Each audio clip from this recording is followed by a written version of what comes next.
Vous dormez sûrement très mal. Vous plaignez souvent que vous êtes souvent fatigué et que la moindre effort, c'est un effort considérable. Si l'un de ces deux cas vous parle, c'est sûrement que vous avez un sommeil dégueulasse.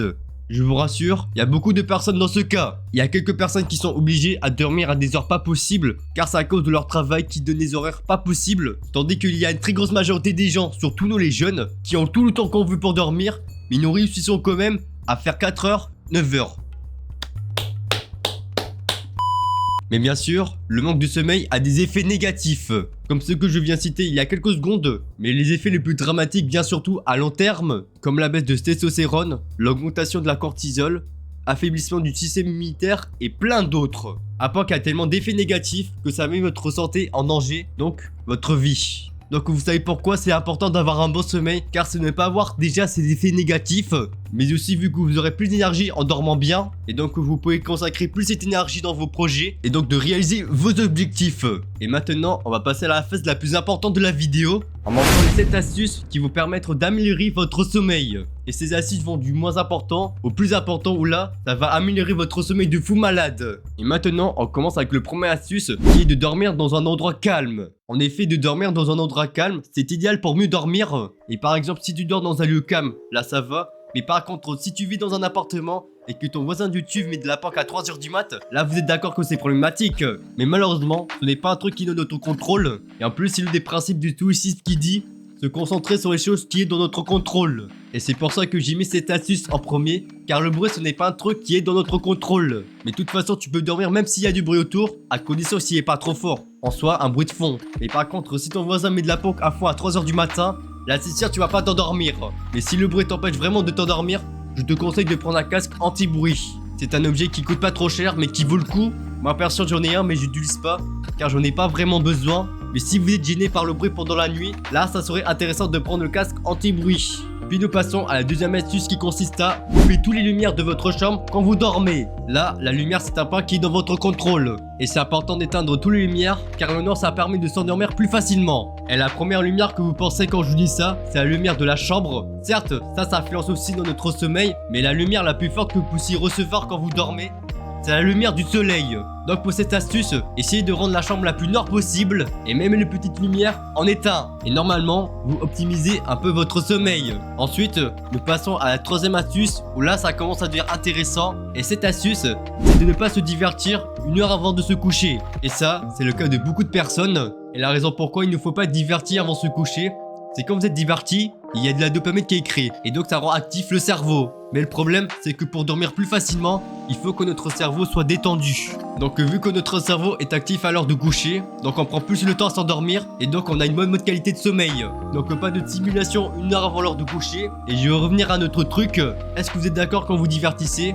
Vous êtes devant un écran. Vous savez de quoi je vais revenir? C'est sur la lumière bleue. Le problème de la lumière bleue sur notre sommeil, c'est vu que notre cerveau ne sait pas faire la différence entre la lumière bleue et la lumière du soleil. Donc quand vous êtes exposé à la lumière bleue, notre cerveau croit il fait jour, mais alors que dehors, il fait nuit. Et le conseil que je vais vous donner, c'est de mettre le filtre anti-lumière bleue. Cela permet tout d'abord de préserver les yeux. En effet, la lumière bleue arrache bien les yeux, surtout quand t'es dans le noir. Et aussi vu que nos yeux seront moins fatigués, cela permet de s'endormir plus facilement. Mais par contre, s'il fait noir dehors, il faut que vous mettiez la lumière de la pièce pour préserver les mêmes bénéfices. Puis nous passons à la quatrième astuce où là, il y a beaucoup de gens qui sont concernés par ça. Et cette astuce, c'est de ne pas consommer de caféine 12 heures avant de se coucher. Là, c'est plutôt un problème de daron, mais quand vous consommez une boisson caféinée, vous aurez un boost d'énergie pendant un certain temps avant que cette énergie chute, mais chute plus bas que celui d'avant le boost. En gros, c'est comme la gratification instantanée. Et vous avez sûrement entendu qu'il ne faut pas consommer de caféine après 16 heures. Mais la vérité c'est que c'est faux. Et le temps que notre corps évacue la caféine est de 12 heures. Et les effets négatifs de la caféine sur le sommeil, c'est qu'elle bloque la production de mélatonine, donc l'hormone du sommeil, et aussi la caféine trouble le cycle circadien, donc l'horloge biologique de notre corps. Et si vous arrêtez la caféine, cela va améliorer grandement la qualité du sommeil. Bien sûr, vous pouvez consommer rarement du café, et il n'y a pas que le café qui contient de la caféine, il y en a aussi dans les sodas et les boissons énergisantes. Et par contre ceux-là, tu les dégages, parce qu'il n'y a pas que de la caféine qui contient dans ces boissons, il y a aussi beaucoup de sucre. Donc vous pouvez consommer que le café, mais très rarement. Puis on va s'attaquer à la cinquième astuce où peu de personnes l'abordent. Et cette astuce, c'est le fait de maîtriser son esprit pendant le sommeil. Et cela regroupe 2 points, la gestion d'émotions et la gestion des pensées. La gestion d'émotions, comme le nom indique, c'est le fait de contrôler ses émotions, comme le stress, la colère, l'anxiété, bref, toutes les émotions possibles. Et pour contrôler ces émotions, il n'y a rien de plus simple. Quand vous sentez qu'il y a une émotion qui arrive, vous posez, vous respirez sagement tout en écoutant l'émotion et vous arrêtez quand l'émotion s'estompe. Puis on va s'attaquer au deuxième point qui est la gestion des pensées. Et pour moi, je trouve que personne n'en parle de ce sujet, mais pour moi, il est important. Et la gestion des pensées, c'est ta capacité à contrôler tes pensées. Mais en gros, c'est comme la gestion d'émotions, mais pour les pensées. Et pour contrôler ces pensées, il n'y a rien de plus simple. Quand tu ressens il y a beaucoup de pensées qui s'accumulent en peu de temps, prends recul sur tes pensées et respire. Et cette tactique te permettra d'être focus dans le moment présent. Mais le problème si tu gères pas tes émotions et tes pensées, c'est que cela rend le cerveau très actif. Et quand c'est l'heure du coucher, vous avez de très grandes difficultés à s'endormir et donc vous avez un mauvais sommeil. Donc si vous savez gérer vos émotions et vos pensées, là vous améliorerez à coup sûr votre sommeil, mais pas que, tous les aspects de votre vie. Et si vous êtes intéressé que je fasse une vidéo sur ces sujets, n'hésitez pas à le dire en commentaire. Et maintenant, on va passer aux astuces les plus importantes de la vidéo, ceux qui vont améliorer drastiquement votre sommeil.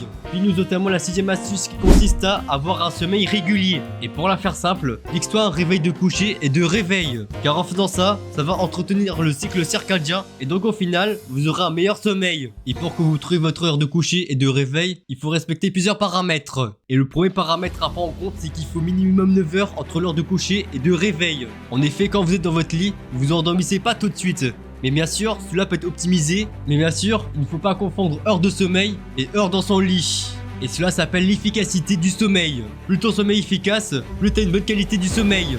Et vu que vous avez sûrement qu'un humain normal a besoin de 8 heures de sommeil, donc 9 heures d'écart au strict minimum entre l'heure de coucher et l'heure du réveil. Parce que si c'est inférieur à 9 heures, là c'est quasiment sûr que vous n'aurez pas vos 8 heures de sommeil.